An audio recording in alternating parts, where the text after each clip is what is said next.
Salut à toi et bienvenue sur ma chaîne. Cette semaine, comme le titre l'indique, j'aimerais voir avec toi le manque de réciprocité dans une relation. C'est quelque chose que j'observe énormément dans ma vie à moi, dans mes expériences et dans les expériences de centaines de personnes que j'ai accompagnées dans les dernières années. Et je vais en parler d'un point de vue plus spécifiquement avec cette personne-là que tu considères spéciale, mais avec laquelle tu continues de souffrir. Donc, si tu es en début de relation, en début de fréquentation avec une personne et tu te questionnes sur la réciprocité des sentiments ou de l'intérêt que cette personne a envers toi, cette vidéo va t'éclairer. Et même si tu es en couple depuis un certain temps, ça pourrait t'éclairer aussi. Donc, nous allons cette semaine entrer dans des profondeurs du manque de réciprocité dans une relation et observer de manière multidimensionnelle et en conscience afin de voir des angles différents. Toujours dans l'objectif de développer ton discernement,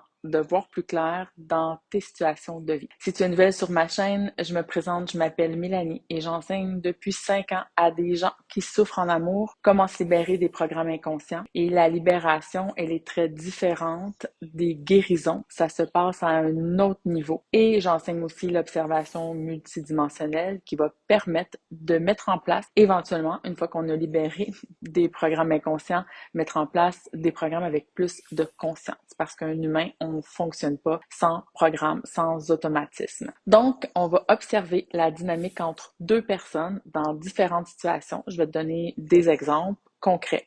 Puis deuxièmement, à la fin, je vais te partager des questions différentes et intelligentes de ce que tu pourrais te poser habituellement pour t'aider à voir plus clair dans des situations que tu peux vivre actuellement dans une relation, entre autres. Donc, je vais t'inviter à aller chercher peut-être un papier et un crayon pour prendre des notes, des choses qui pourraient t'intéresser dans ce que je te dis. Parce que souvent, quand je vais partager des choses, tu vas avoir d'autres idées qui vont venir, qui ça va te faire réfléchir à autre chose. Quand on entre dans de l'observation multidimensionnelle, c'est différent de l'analyse où est-ce qu'on va focuser sur quelque chose. De l'observation multidimensionnelle, en réalité, c'est que je t'amène une information qui va aller éclairer plusieurs autres choses et c'est jamais moi qui veux faire ça ou toi, ça fait ce que ça a à faire. Puis l'observation multidimensionnelle, ben c'est ce que j'enseigne et j'adore ça. Je l'appelle, c'est un nouveau terme que j'ai mis en place dernièrement, je l'appelle la bi-observation ou le bee coaching, bee, B-E-E pour des abeilles en anglais parce que à deux, on travaille la reine en toi. Et bee parce que on est deux justement et on est ensemble comme des partenaires. Donc pour moi, ça fait beaucoup de sens. Puis il y a aussi mon fils qui a une entreprise, que son début d'entreprise commence par B-E, B. Puis il y a quelque chose derrière dans la vibration pour moi qui fait du sens. Donc voilà, alors on va parler dans la dernière partie de la vidéo de B-coaching et de B-observation ensemble. Donc revenons au sujet d'aujourd'hui, le manque de réciprocité dans une relation ou si tu te poses la question s'il manque de réciprocité dans ta relation. En réalité, quand on ressent ça, c'est qu'on a l'impression de devoir convaincre cette autre personne de passer plus de temps avec nous, d'avoir plus d'intérêt envers nous ou envers la relation.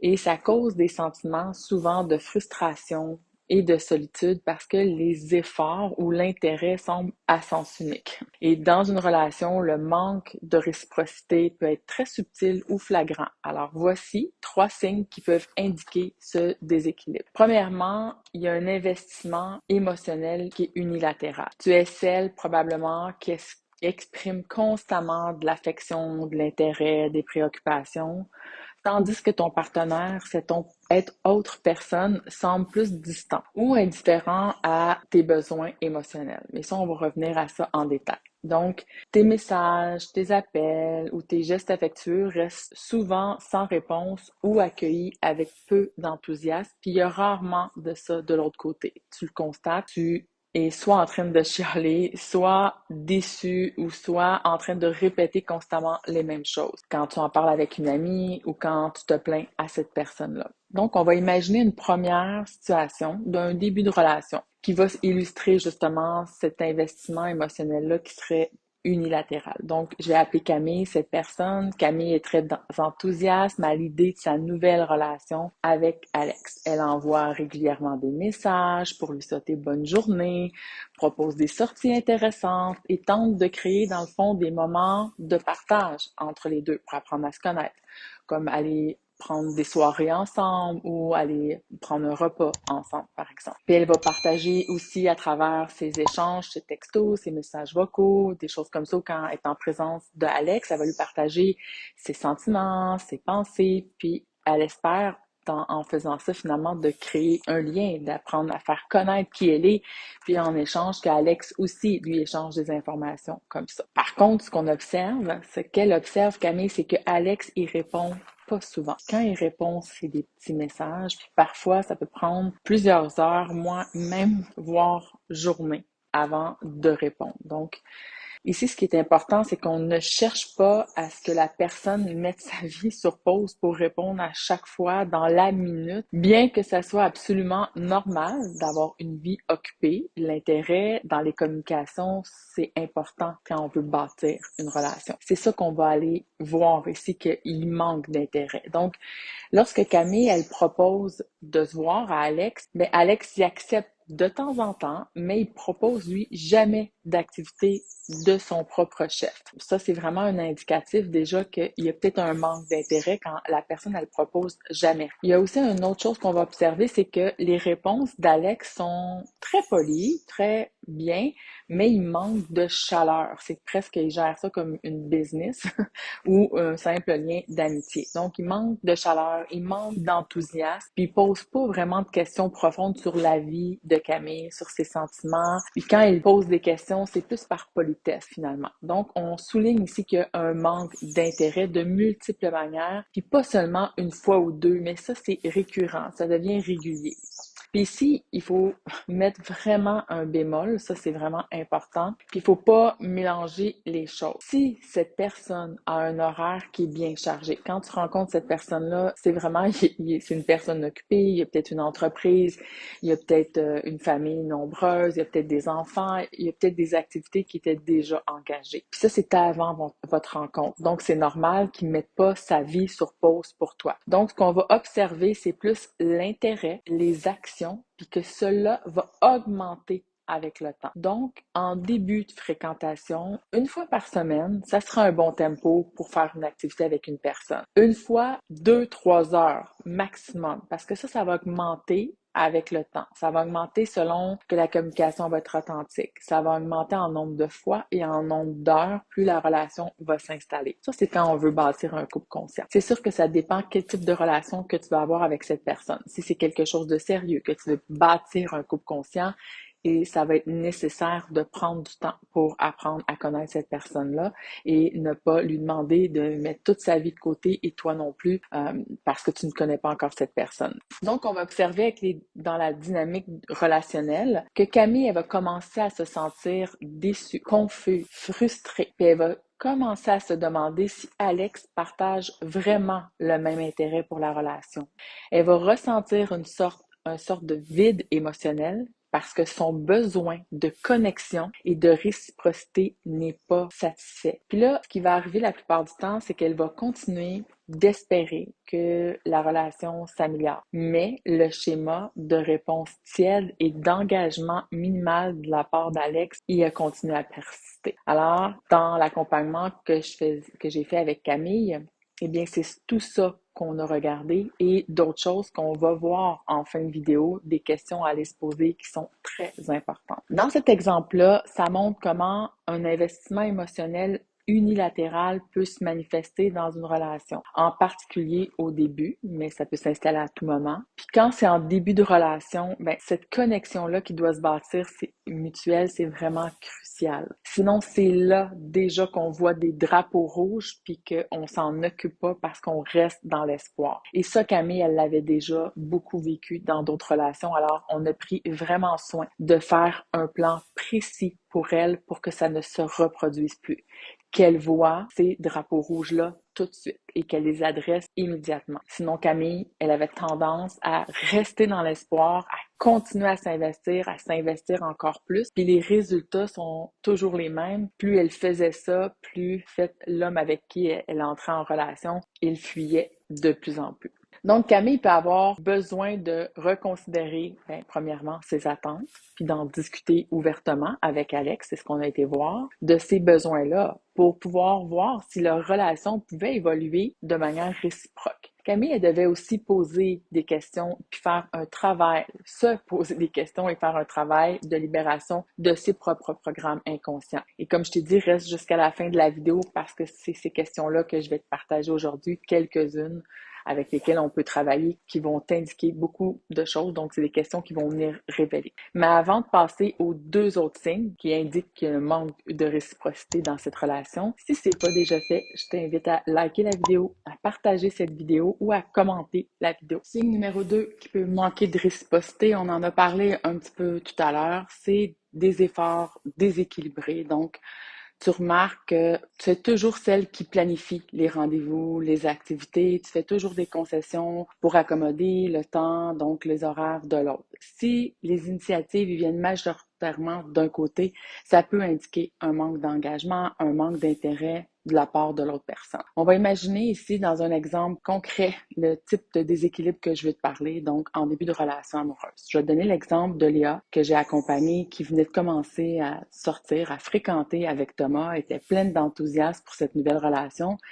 Puis c'est elle qui prenait souvent l'initiative d'organiser des sorties, finalement, d'essayer de découvrir des nouveaux restaurants, donc faire toutes sortes d'activités pour mettre Thomas dans l'ambiance de vouloir venir avec elle faire des activités. Et Léa, elle se disait en réalité que ces activités les aideraient à renforcer le lien et à partager des expériences mémorables ensemble, puis elle avait bien raison de penser ça, c'est important, les activités en début de relation. Cependant, elle a observé que rapidement, c'était toujours elle qui proposait des plans, des rendez-vous, et ça, on en a parlé tout de suite. On a mis un plan en place. Donc, à un certain point, dans notre plan, je lui ai suggéré d'attendre de voir si Thomas prenait des initiatives. Les jours sont passés sans qu'aucune proposition ne venait de sa part. Elle a remarqué aussi que quand elle lui laissait le choix du lieu ou de l'activité, Thomas se contente souvent de répondre « comme tu veux ».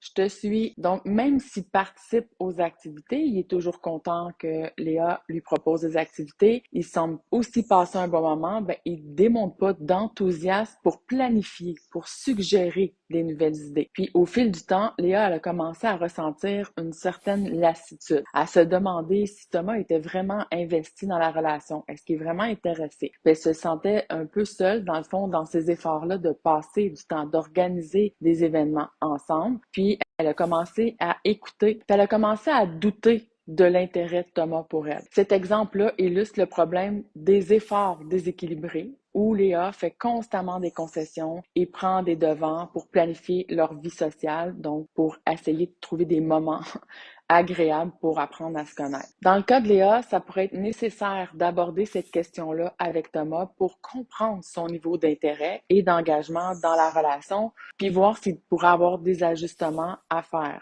pour équilibrer davantage les efforts finalement. Mais avant de discuter de tout ça avec Thomas, elle devrait premièrement se poser quelques questions. Donc, observer ses propres schémas. Parce qu'en réalité, elle n'attire pas ça pour la première fois, ce type de relation-là dans sa vie. C'est pas la première fois qu'elle souffre en amour du fait que l'autre ne prend pas les devants. Puis ça l'indique quelque chose qu'elle porte en elle. Elle porte des programmes inconscients. Puis il va falloir qu'elle fasse le travail délibéré. Sinon, elle va toujours attirer le même type de personne. Donc, elle va apprendre à faire des libérations, des programmes inconscients, puis ensuite de faire des choix qui sont bons et intelligents pour elle dans le choix d'un partenaire amoureux. C'est ce qu'on va observer dans les questions, dans quelques questions qu'on va aller voir en fin de vidéo. Signe numéro 3, qu'il y a probablement un déséquilibre au niveau de la réciprocité dans cette relation-là. Le support est asymétrique. Donc, dans les moments difficiles, souvent, lorsqu'il s'agit de prendre des décisions importantes, tu te retrouves souvent, tu observes que tu soutiens ce partenaire-là, sans recevoir un soutien équivalent en retour. Si tu te sens comme le pilier principal ou le seul soutien émotionnel dans la relation, ça peut refléter un manque de réciprocité significatif. Je te donne un exemple qui peut te démontrer ce que je suis en train de t'expliquer. Je vais te parler de Marie, une autre personne que j'ai accompagnée qui est en début de relation avec Julien. Elle est très enthousiaste à l'idée de construire quelque chose de solide. Elle est prête, elle se sent vraiment prête. Puis elle se montre très attentive aux besoins de Julien. Elle l'écoute attentivement lorsqu'il parle de ses défis au travail ou de ses problèmes familiaux. Marie, elle lui offre souvent son aide, que ce soit pour des conseils ou simplement pour lui offrir une oreille attentive. En réalité, elle lui offre ce qu'elle aimerait recevoir et ça, c'est très bien aussi. Mais récemment, Marie a traversé une période difficile avec la perte de son emploi, une situation qui la stresse beaucoup puis qui affecte même sa confiance en elle. Elle a tenté de parler de ses inquiétudes-là à Julien, normalement, puis elle espérait recevoir un soutien émotionnel similaire à ce qu'elle lui offrait, mais elle a remarqué que Julien semblait distrait pendant leur conversation. Puis ses réponses étaient souvent superficielles comme ben, ça va aller, inquiète-toi pas, sans vraiment s'engager ou offrir du réconfort actif, comme je l'appelle. Puis Marie, elle se sentait de plus en plus isolée émotionnellement vis-à-vis de Julien, puis elle a réalisé qu'elle ne pouvait pas compter sur lui pour la soutenir de la même manière qu'elle le soutenait. Cette dynamique-là lui a fait se questionner sur l'équilibre de leur relation, puis l'authenticité de cette connexion-là. Donc, cet exemple-là, elle montre vraiment comment un déséquilibre dans le soutien émotionnel peut laisser une personne se sentir négligée puis non valorisée, en particulier dans les moments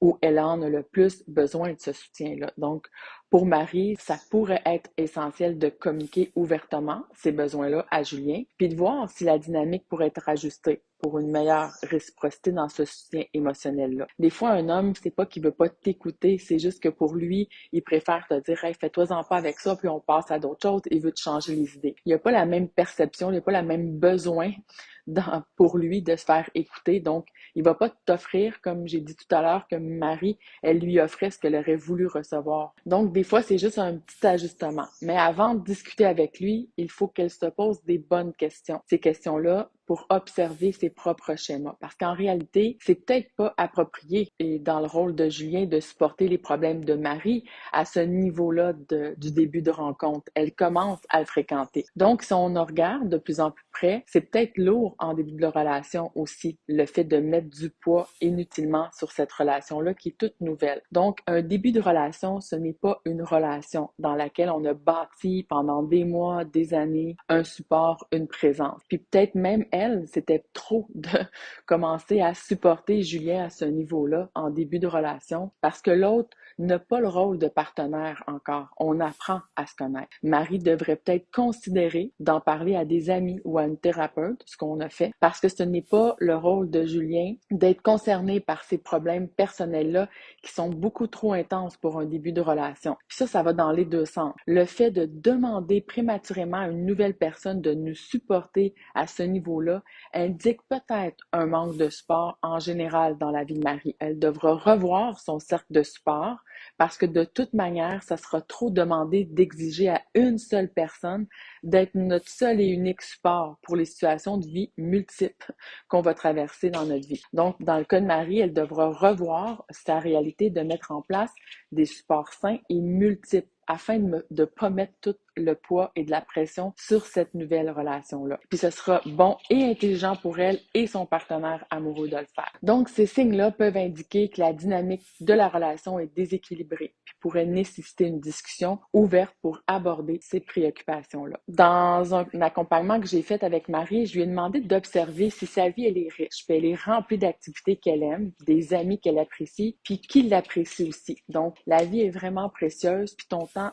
est précieux. Je t'invite, comme je l'ai dit à Marie, à combler ta vie d'activités puis de gens avec lesquels ta vie est agréable. Souvent, on priorise une personne dans notre vie parce que notre vie est fade, on a peu d'espoir de bâtir une nouvelle vie. Puis tout ça, ça démontre déjà un déséquilibre dans notre propre dynamique relationnelle. Alors, Camille, Léa et Marie ne se seraient pas retrouvées dans cette situation relationnelle-là si elles n'étaient pas en déséquilibre dans l'amour et le respect d'elles-mêmes avant tout. Il y a un déséquilibre dans leur propre vie la plupart du temps. C'est dans cette situation-là que j'aide une personne à se voir, à voir les programmes qu'elle porte, les croyances limitantes, puis à reprendre confiance en elle, à s'aimer, mieux et à se respecter plus. Par la suite, ces personnes-là, elles savent de manière équilibrée, elles apprennent à bâtir des relations organiques et naturelles, puis surtout, elles savent reconnaître le partenaire avec lequel elles choisissent de bâtir parce qu'elles recherchent un partenaire pour bâtir une relation épanouissante. Tant de frustration et de souffrance peuvent être éliminés quand on comprend nos propres systèmes